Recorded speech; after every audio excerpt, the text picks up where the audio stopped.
we're going. Hey everybody, Chris Schulte with Greenlight Quilts here. Today I would like to show you how I do my thoughtful threads. Sure, you can buy one in my booth, but I can teach you how to make your own. These make great little gifts to send to people for birthdays or if somebody's sick.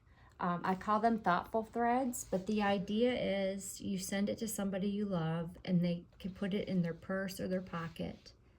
And then every time they see it, they'll know that somebody is thinking about them. And they're really fun. So let's go through the steps and how I get ready and create these. First thing is when I'm at my cutting table, and let's say I know I'm doing a project, I need 3.5-inch strips of fabric. So I'm gonna cut this at 3.5 inches. Okay. Linda and Carice are with me today. And Linda and Carice, if you guys have questions or comments, please pipe up. All right, so this is my 3.5-inch strip that I need. This is my leftover. Most people would just throw that away. But lately, because of my little pocket, my thoughtful threads, I'll take my little strip and I put it in my thoughtful basket. And these are my little bits and pieces that I like to use for creating my little, and every little scrap helps. You can utilize almost everything. And so I'll go over this in a sec on how I make the shapes. But just so you know that when you're cutting, and then you can take your little extra bits and put it in your bin. I like to use like a solid background that's not white, because that way your design will show. It can be a very subtle print on print. This fabric came from my Aunt Sue's stash. I don't know what it's made out of, but and it's kind of has like a sateen sheen to it. I also really like to use denim or chambray. So you're not limited to quilting fabrics. Right, I use whatever, yes. Okay, and what I did with this was I took a piece of it, a half yard or whatever, and I went into the garage and I basted it with scrap batting. Because it doesn't matter what you do. And after I basted a big sheet of it, then I cut it out in 3x4-inch rectangles. Pretty sure that's 3. Let me just double check. It could be, yeah, 3x4. It can be whatever. It can be whatever size you want it to be. But I like these for this side. What size is your finished size? Variable. And I'll show you why. Yeah, this is, you really can't make a mistake. Isn't that great? Yes. And sometimes the sloppier you go, the better it is. So I start with my little rectangle, and I'm going to place, I have my walking foot on, and I'm going to set it up for my 1 foot. I'm going to set the length at 1 millimeter. Is that 1.0 millimeter. And your number one stitch, which yes. is your straight stitch. Okay. And unlike regular quilting, we're going to use a 5/8 inch seam allowance. Why? Because I know with my machine, this line here on my faceplate is 5/8 of an inch away from my needle. And that's going to be important in a second. Okay. And here is my 5/8 inch guide on my, right there.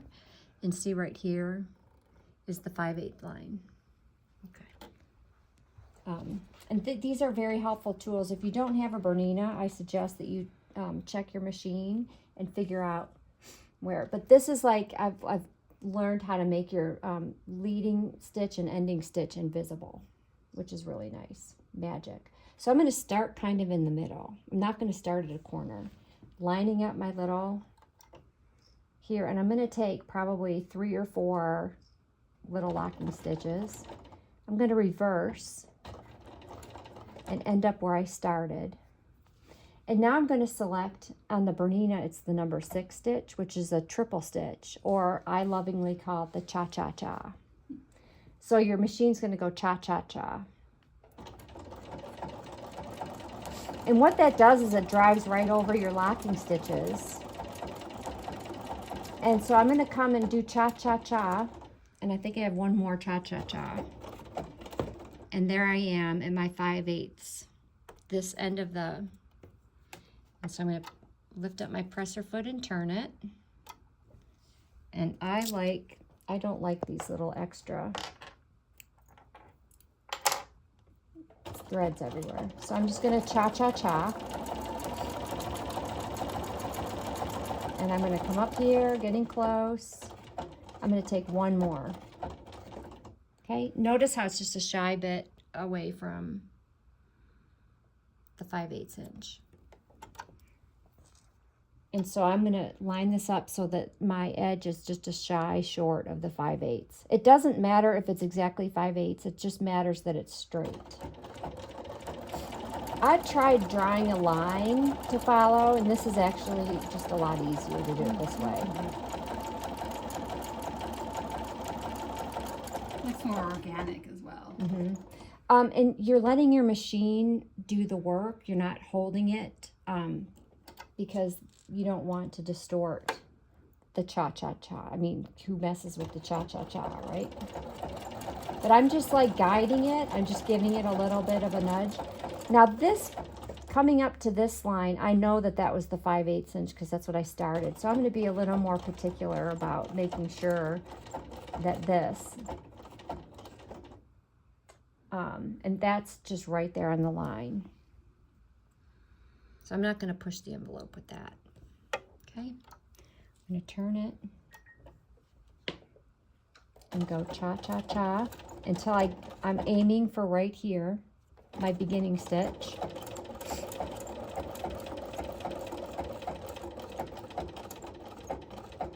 And, you know, if everything goes well, you're literally going in the same stitch marks that you were before. Now I'm going to change to my 1 to lock. I take about 5 stitches. I'm going to pull it out.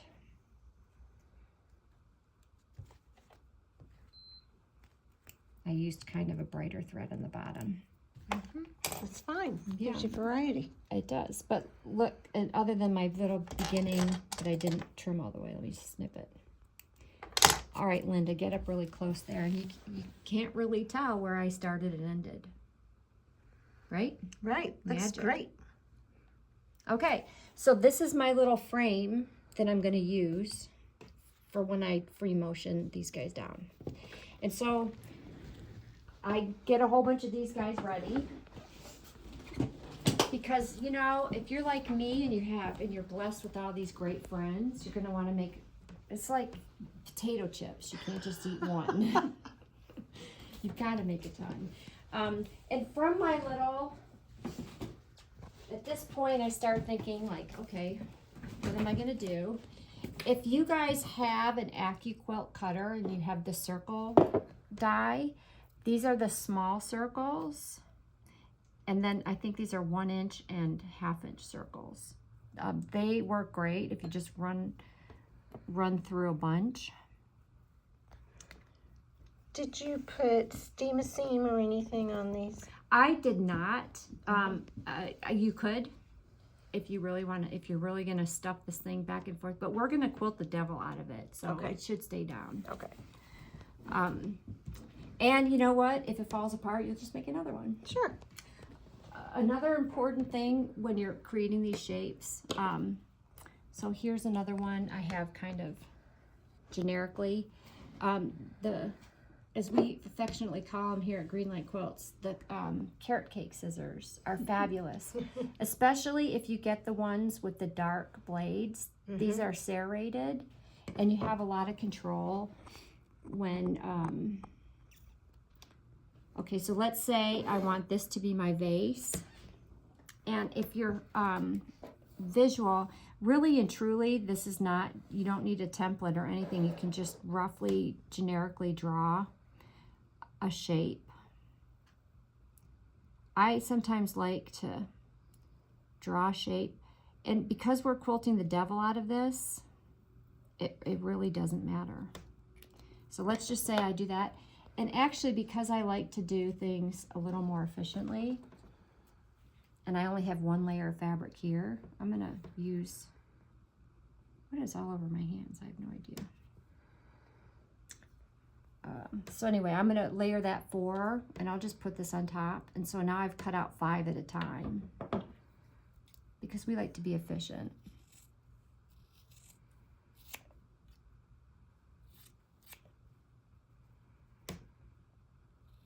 And truly, it's I mean, you could task your 5-year-old grandchildren to do this.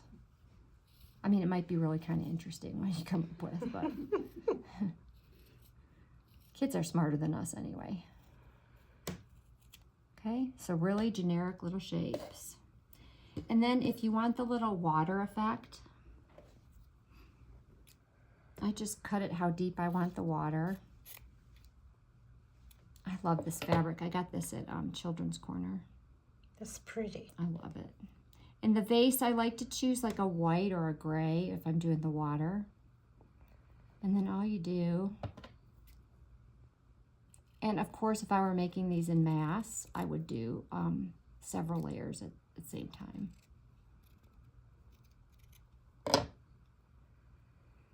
And I have a feeling you're going to love it as much as me. And I keep my cute little bowl full of my shapes. So if I have a couple extra minutes, I'll just bang out 1 or 2 more. Yeah, like potato chips. Can't just make one. Okay, so that's kind of how I prep my pieces. I cut a rough tulip shape. I find that if you could even look online under Google line drawings, and anything, the continuous line drawings are game. And instead of just a black and white drawing, think of the little splashes of color, sort of like the watercolor things where they just put the little blink of color every now and then. And that's what these are. I've also discovered that using green thread, and this actually came from Aunt Mary's stash. I never buy green thread. Bless Aunt Mary. I know. Thank you, Aunt Mary. And here's Shadow. Say hello, Shadow. I need to do a black cat one, don't I? Yes, you do. So, you know, here's Aunt Mary's thread, and I have the bobbin also loaded in the green. Shadow. Y'all, if you ever get a chance to rescue an animal, do it. Yes. It does your heart and spirit so good. Yes, it does. He's a good boy. Yes. He's actually good luck. He's not bad luck. All right, so here we are. Here's my little prepared. And I like to do the frame first because it gives me boundaries for when I'm adding on. Sometimes when you do this and you don't have boundaries, you run out of room when you're finishing it. So, but this is really as easy as this. If you're even a little bit comfortable with free motion, I suppose you could do your walking foot, but free motion is so much easier. So I'm gonna bring up my thread.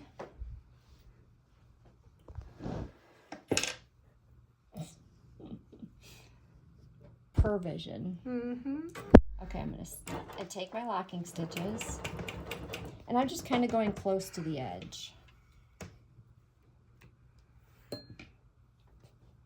So we're going to do all free motion and not applique. Right. This is just it should be called applique quilt because we're appliquing and quilting at the same time. So it's a good way to practice free motion. Absolutely. And if you make a mess, give it to your mother-in-law. They don't know, right? Yeah, it's still beautiful to them. Or not. Oh, and Shadow had to make his appearance now. We love you, Shadow. Yes, we do. You're a good boy. You know, Shadow just hit the catnip. I think we should have hit our catnip. Yeah, we should have. This would be a lot more interesting, wouldn't it? Yeah. Okay, Shadow. I just don't want to sew his tail down. No, All right, we so I don't. took my locking stitches, and now I'm going to go close to the edge around to about right here. Okay.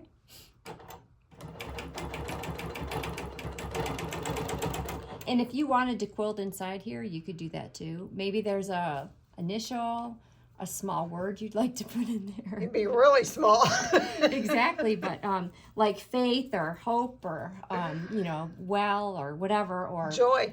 yeah, or maybe a bad word if it's your mother-in-law. She'll never see it. Well, actually, she might see it on the back. Okay, so now I've gone around, and now I found that rather than using the greens for the leaves for this design, I like to just outline them with the green thread. So I'm going to come down here, just do a little leaf. Oh, here's another thing. I like to make my stitch length smaller when I do this. Typically, you do 10 stitches an inch. I'm going to do 12. Just to make my stitch a little bit smaller. And then you can do 1 leaf, 2 leaf, it doesn't matter. And then I lift my foot, put my first circle down. These are the 1/2-inch circles. And this is going to be just a little vase of roses. What does Bob Ross say? Happy little accidents. We're just going to go round and round and go whoop. And come up here, and we're going to have some leaves coming out of here.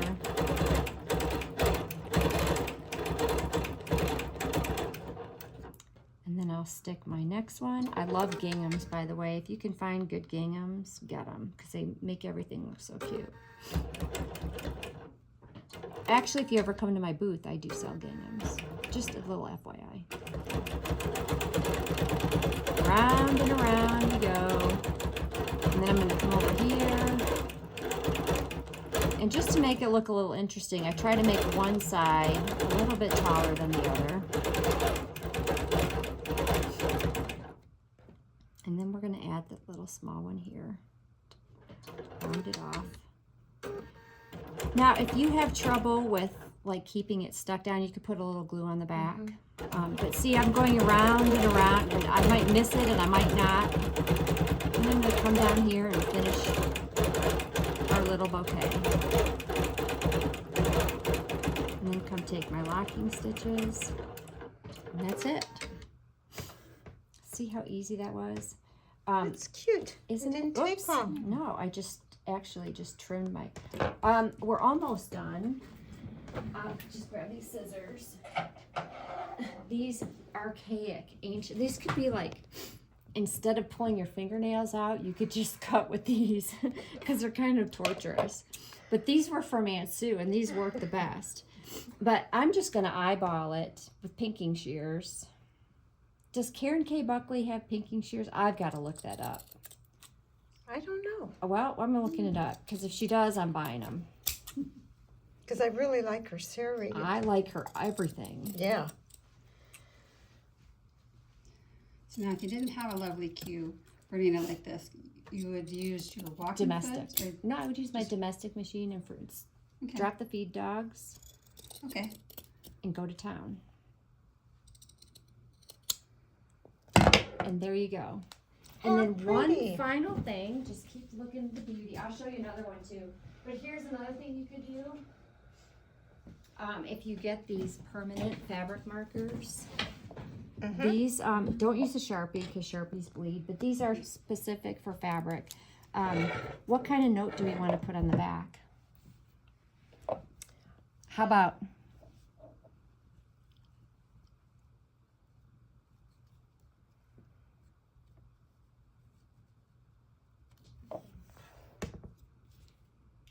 Wonderful. And this, Linda, is for you.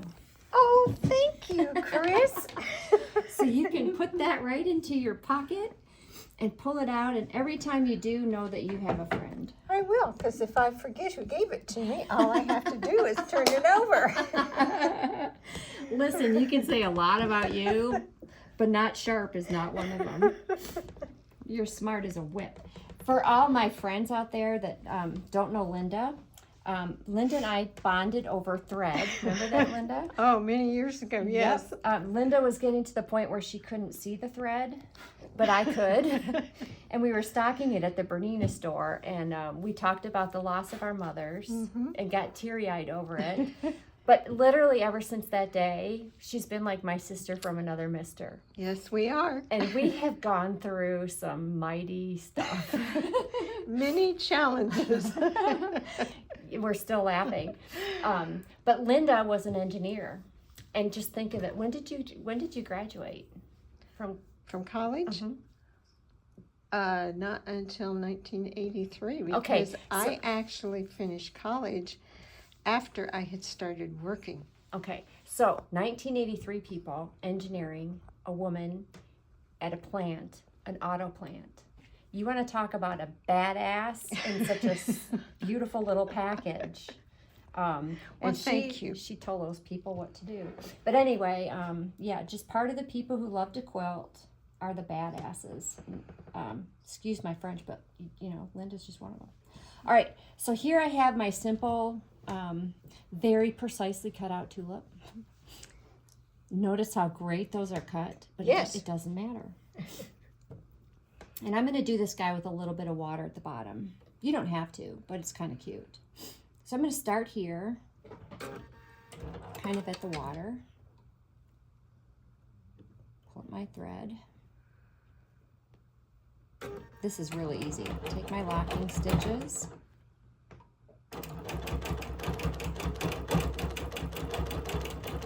I'm going to come up the whole thing and clip my thread.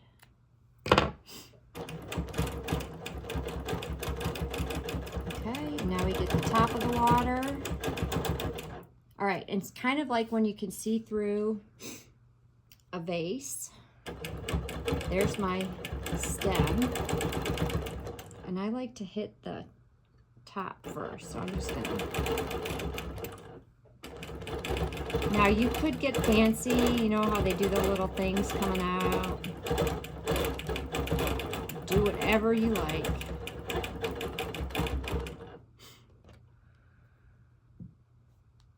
It's kind of a big leaf, but whatever. I like to hit the middle of the leaf first to kind of put it in place and then go around. And then get the next guy. And you don't have to make them perfectly symmetrical.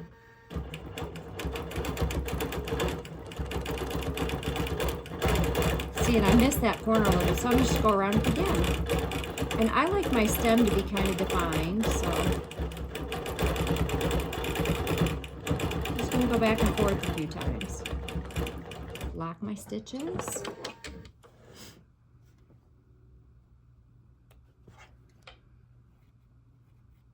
Isn't that cute? Oh, and let's do our torture.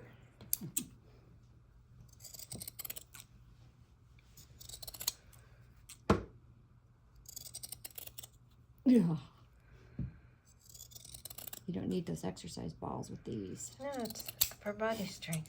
I find though, if you want to make a bunch of these, if you baste a big piece first and then cut it, and I always have them in the ready.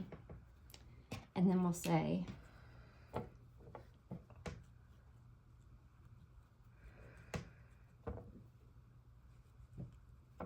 and this is for my friend Crease. Aw, thank you. That's so cute. And so those are the easy ones, and I'll show you a couple of other designs. This is a tulip without the water. These were one of my original roses with, instead of the thread leaves, I used, leaves. Here's one. What do you call that flower? What is that? Tulip or daisy? Daisy. Mm-hmm.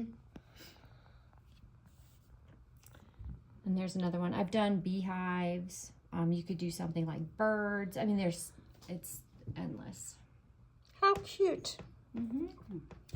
Very quick, easy gifts to put in your arsenal for a special teacher or somebody that you love. Ooh, you could do an apple. An apple, yeah. yes. I thought of apples, pumpkins. I mean, really and truly, it's wherever your imagination can take you. I would just say, like, use generic shapes or things that can be cut organically because of this. They're so small, they get kind of fussy with the cutting. But as long as it's a nice generic shape, yeah, apple would be really cute. Stay tuned. I'll do a little scrapple. But anyway, thanks for watching. Have a great day and send lots of love.